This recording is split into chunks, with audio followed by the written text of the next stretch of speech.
Hello and welcome to yet another exciting episode of your favorite informative as well as educative program, Zimbabwe, the Awakening Giant, where today we are looking at the role of smallholder farmers in the poultry production sector in this country.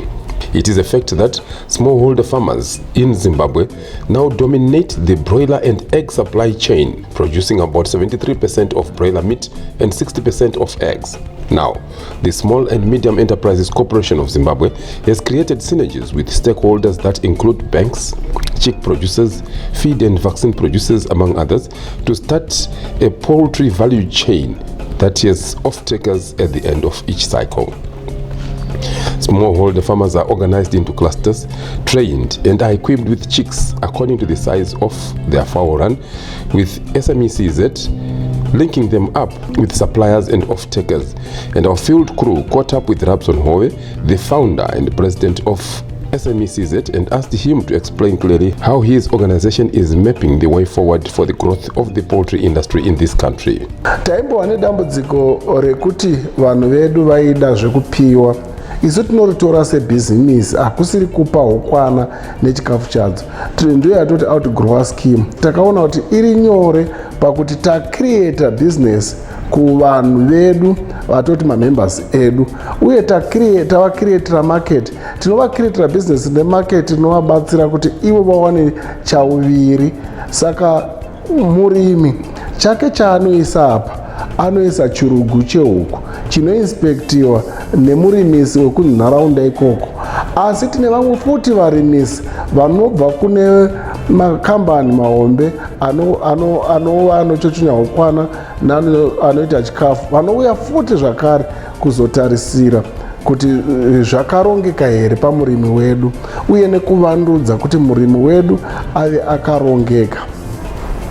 Ndinogutsikana kuti donzvo redu pari zvino riri kubudirira.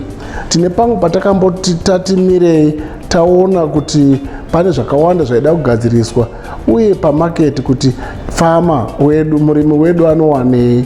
Ndo pakatora nguva yakareba tichida kuwirirana nevatinoshanda navo kuti murimi wedu achasara ane chii, uye murimi wedu kuti asazofigwa nehuku tinofanira kunge tamukwenenzvera, tamubatsira kusvika pakadini.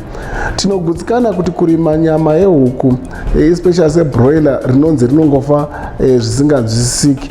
Iye zvino tinogutsikana kuti hapachina zvakaita saizvozvo, zvichireva kuti varimi vedu vanobata dzidziso yavanopiwa nevarimisi vavo. Iko zvino sezvo tichishanda nevarimi vanotanga kana kuti varimi vadiki, smallholder farmers, tiri kutarisira kuti munhu ave nechirugu chaanokwanisa, chine maventilation anodiwa, uye chatinoita chatsingamunyanyi kumuomesera sezvinoita mamwe makambani anoti tinoda standard fowl run ine value pamwe $100,000.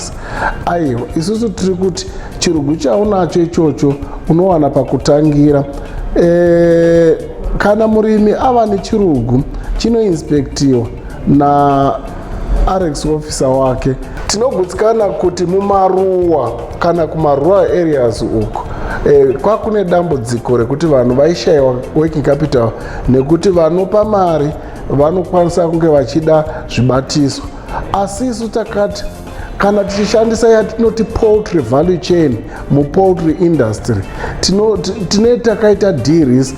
Tinoti futi huku dzedu dzive neinsurance kuitira kuti zvitibatsire kana dzikafa, tinoclaima insurance. Kana pakaita disaster, tinoclaima futi kuinsurance.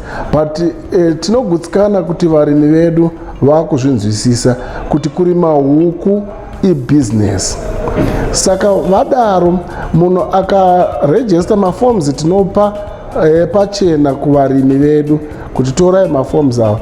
Website yedu kanga iri right, vanhu vaingotora pawebsite. Saka tinomupa iyo printer, osaina, ofila, inspector wake obva inspector RX officer odzosa mafomu kwatiri, tapedza kuassess. Isu tichakwenenzvera kunyora kuitira kuti vanhu ava vagone kuwana funding inokwanisa kunge vachitanga kurana nekuita kuti business rifambe. vanhu vapi vanokwanisa kupinda muchirongwa? Tinoti munhu wese anokwanisa ane chirugu chake anopinda mucluster. Mucluster igrupu ravanhu vakawanda vanenge vane donzvo rimwe chete. Saka kupinda mucluster zvinoita sekuti takagarantana. Saka zvinokwenenzvera zvakare kuti even munhu anoisa mari yake agutsikane kuti ndaisa mari pakarongeka, nekuti ivo within the cluster vanenge vakawirirana kuti aiwa tichange tichishandidzana tichibatsirana secluster group.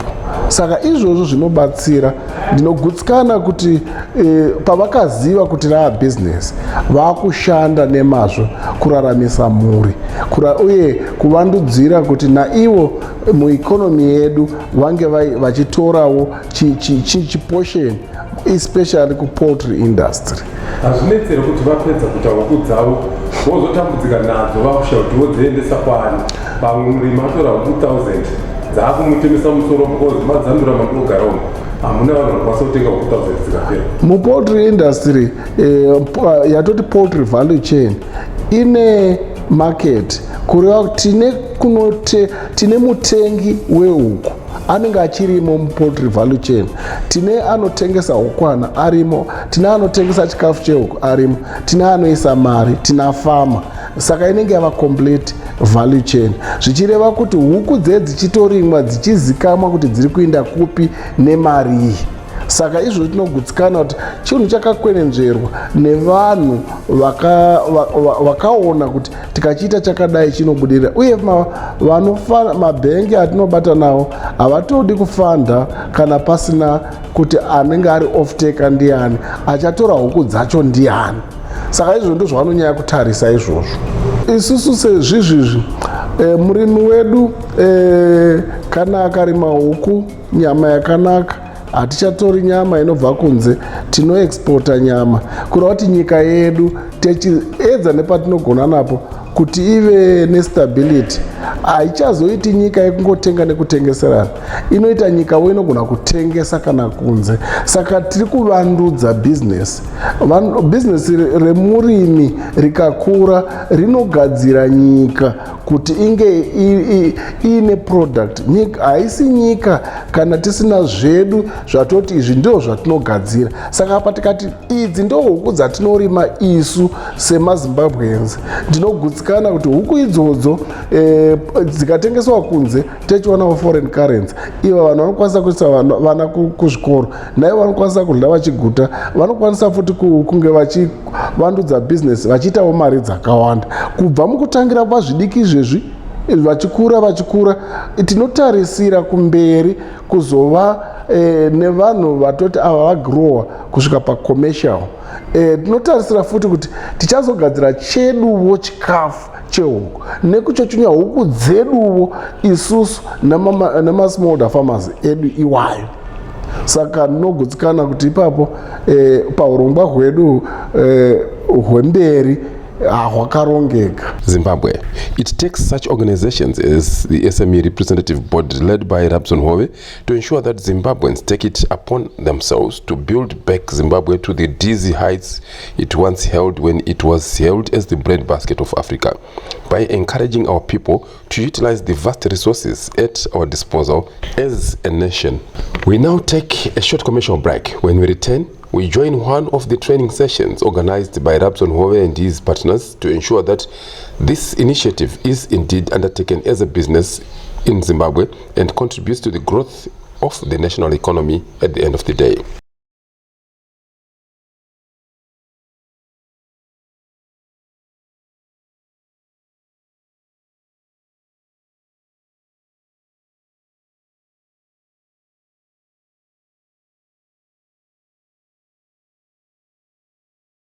Welcome back. In this particular episode of Zimbabwe, the Awakening Giant, we are looking at an umbrella body of small and medium enterprises that has seen an opportunity for smallholder farmers to play a part in the poultry value chain process as we ensure that the local market produces and consumes locally produced poultry products. Rabson Hove picks it up explaining on how their training programs have enhanced the understanding of smallholder farmers. Patraining yedu inodzidzisa munhu chero asina mbogara aenda kuchikoro, nekuti inenge iri adult literacy training yekuti vanotraina chero munhu wakura anonzi apa hapana agona hapana akonewo, asi vanhu vachinzwisisa nelanguage yamunowisisa. Kana kuri kuchindevere totaura nendevere, chirungu totaura chirungu, kumavhitori mashona tichitaura neshona, kuti munhu wedu anzwisise ende tomuindisa futi papractical practical yekuti ngatichengeta huku dzacho dzatachidzidza at theoretical service. Kana tadaro training yedu ndinogutsikana vana chiremba vezvehuku nevanokwenenzvera zvekudzidzisa zvehuku vakanzwisisa training yataida kuti inofanira kukavha even kusvika pavhugusi papovhu, kuti vanhu vanzwisise kuti zvatiri kutaura izvi zvika tichitaura even malanguage nezvimwe zvirwere zvavanenge vachitaura vanototaura chirwere ichocho pachivanhu shona yedu kuti munhu anyatse kunzwisisa. To prove that indeed the SME body was bringing value to the people, our crew attended one of its training sessions where the aspect of taking farming as a business was the main point, as smallholder farmers were being encouraged to move away from projects and indeed to look at themselves as business people. We joined them at a workshop that was recently held at Batanai Primary School, Mabvuku in Harare, and get to hear what Courage Musa from a chick production house was preaching to the gathering. You need to understand kuti production yema-broilers iri papi ndokiya mune makabata kudai. Kana muchipinda mudanga menyu muchita chichi mukuziva kuti key ndinayo. We've got so many people vanotanga kuita production but vasiri kuziva pakawanzwa business ravo reproduction. So at this level ndiri kutaura production chete kuti ungochengeta huku kuti where is the business, not where is the project, where is the business. Business renyu kana mafunga kuti mwakutotanga kuchengeta huku, zvinhu zvamuri kutanga kuadresa zvinhu zvitatu. Number one, muruda kuadresa the aspect ye mortality reduction. And it was a mortality reduction. In other words, murukuda kuderedza uwandu hwehuku dzinofa. Masipata here? Yes. Apana nyango mukazoenda kuAmerica vanhu vari production kana vanhu vese vangoisa huku muproduction, chimwe chinhu chavarida kungoavoida kuti huku dzisadini hai chete. Number two, it's weight management. Number two, it's weight management. And it was a weight management. Nango mukazoenda ku London, as long as huku dzaiswa mudanga kana ari mabroiler, chavari kuresa, chavari ita race against number one kuderedza uwandu hwehuku dziri kufa. Number two, kumeka sure kuti pa day 7 taukwanisa here kumultiply by 4 placement weight. Per day 14 takwanisa here kuwana 400 plus grams. Per day 21 takwanisa here kuwana 900 plus in terms of grams. Per day 28 takwanisa here kuwana 1400 grams plus. Per day 35 tawana 2 kgs plus here. Apana chitsotsa. Number 3, which is the last, is feed conversion ratio management. Yandringoti feed conversion ratio management. In broiler production, 70% ye broiler renyu iroro muri kutengesa iroro ifeed. Feed FCR management. So zvamuri kunyanya kuita ipo papa inogona kudyidzana neweight iyi, but this time around muri kuita closely look pa feed component, because feed was the major cost driver. Mashuba derezvo kana ndichiti major cost driver ndiri kuti mukawerengedza makosti enyu ese maunganidza apa chakutorera imari yakawanda ichi feed. Saka muri kufanira kunyatso kuisa ziso chaiko, kuvhura ziso, hazvisi zvechimurepureko rwako murima izvo taimira unofunga arapo kana chibhakera. Muri kunyatsofanira kuisa mboni yako zvakanaka-naka pafeed kumeka sure kuti feed iri kupinda muhuku iri kukupa here nyama yauri kuda. Ndoinonzi FCRIL. Veterinary doctor design also had a word or two for the gathering, especially zeroing in on biosecurity. Pane inonzi pathogen load. Utachiona unoita sase chiwedzero. So itoda kuti number 1 wakwesha danga nebiogen. After that unodzungurudza neclean water. After wadzungurudza wakuzoshandisa disinfectant. So disinfectant manje ndo inozouraya the 20% inenge yasara. After this danga rinofanira kuzorora for 7 days usati waplace chimwe. Apa ndo panorasika mamwe mafamasi because toda kubreaka pathogen load yekuti paunozoplace danga rako rofanira kunge risina mapathogen. And kuna unochengetwa kudzakawanda wapedza kuklina danga tinouya totora maswabs wapedza kuklina but mune utachiona kana mune mapathogens asarira here. Danga rako kana rapasa kuti 90% and above waukwanisa ita sei place ukudza. So I think cleaning and disinfection pachika. Biosecurity chimwe kuti chatinofanira kungwarira makonzo ane like hierarchy. Ma-adults aenda anodzidzisa chidiki chezvekuita ati zvinonge zvingowanda. So kumakonzo mukaisa mushonga wekuti gonzo rikadya rinofaka, hombe racho rikangodya mushonga iwo rikangofaka, it's a sign kuti mamwe makonzo ese haasi kufanira kubata mushonga iwowo handiti. So mukazvitarisa mushonga uyu hausi very effective kuita sei kuclear makonzo kana kuti tiuraye makonzo. So mushonga watoda isusu tomati machronic poison handiti. Mushonga unouraya mchana handiti. Gonzo rofanira kufa in 3 days handiti. Gonzo hombe rinoti rikadya mushonga uyu handiti. First day rinobva ratoudza vamwe vese kuti mushonga uyu uri right handiti. Saka mamwe ese anobva atangaita sei kurova mushonga but within 3 days munova munenge maclear population yemakuru. The SME umbrella body has also roped in insurance to ensure that in the event of the unforeseen events happening, the farmer would be protected, and at training workshops, representatives of such groups are afforded the chance to talk about their products and their benefits. Saka insurance ndopa iri pakuti yakukuchengetedza wani kuti inokwanisa kuti unotenga huku dzako uchidokera pawanga huku kana kuti ngechipiri inokwanisa kukupa iyo kuti huku dzako dza5 dzanga dziri ngani wanga uchizowana mari dzokupa mari yacho yechi yawanga ivanenge uchiwana pamberi pakupaka chasaiko yako iyo. Saka insurance ndopa yakanakira kuti iri kukudzosera kwawanga uri usati wasangana dambudziko. Vamwe vanoti insurance inodhura kana kuti inodii kana kuti tinopiwa ndobhadhira ne-US dollar ndozonzi ndopiwa nezig insurance toti kana wakabhadhira iri US dollar unopiwa kuti ne-US dollar. Saka zvangofana nekuti uine insurance yemotikari uri kufamba uri mumugwagwa utazotini kana ndisati ndaita accident asi ndichengetedze asi kana ndaita accident ndidzosere pandandiri ndikwanise kunogadzisa motikari yangu. Ndo zvimwe chete zvibva kupfuya huku kana chinge achaona chirimwa chawarima chiziva kuti kana ndichinge ndarima ndamboputisa mari asi kana ndazoti dambudziko bhera ndidzigwe panandiri ndisarambe ndine zvikwereti ndimire panandiri kana ndakamira. When all goes according to plan and you raise your beds under a business plan, you then graduate from being an SME to a commercial grower. We take another commercial break. When we return, we look closely at one group based just outside Harare near the White House shopping center on the Harare-Bulawayo Road and see how they are doing with their chicken and egg production business.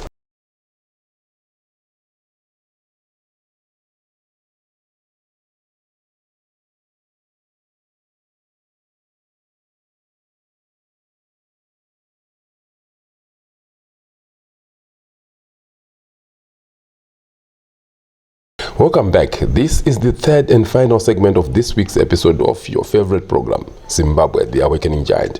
In this part of the program, we now look at how being organized as smallholder poultry farmers can actually uplift livelihoods within communities and run these things as businesses. At a place known as Somabi, just outside Harare, Kushinga Poultry Club, made up of 30 members, is now keeping an egg production batch of layers, producing about 12 egg crates per day. And we caught up with some of the members who had this to say. Pano pamasvika pane chikwere chatinochengetera malayers mhando yemahighline. Tine huku dziri mukati umu dzinosvika kuma 450 in total. Dzinotipa production yekuma 11 to 12 crates per day tichitengesa mazai edu kunharaunda nemamwe makastoma enzvimbo dzakafanana nemabhizimusi ari paWhite House. Tinotengesa nemutengo $3.50 per crate. Saka vanhu vanouya vachihodha, vamwewo vanouya ma-individuals vachitengawo for their home consumption. Kushinga Poultry Club igroup rine vanhu 30. Pa 30 papo pane 10 va-adult males, poita 10 adult females, tozoita 5 male youth and 5 male women. Pamwe chete tobva taita 30. Zumbu ratiri kushandisa panapa izumbu rakavakwa neni as an individual, asi pari zvino urongwa hwatinahwo kana kuti zviri kushandiswa iclub yakakumbira nokuda kwokuti panguva yavakatanga chirongwa ichi kana panguva yavakatanga project yekuchengeta huku idzi, zvirugu zvakanga zvine vanhu zvakanga zviri zvidiki uye zviri munzvimbo dzakasiyana siyana.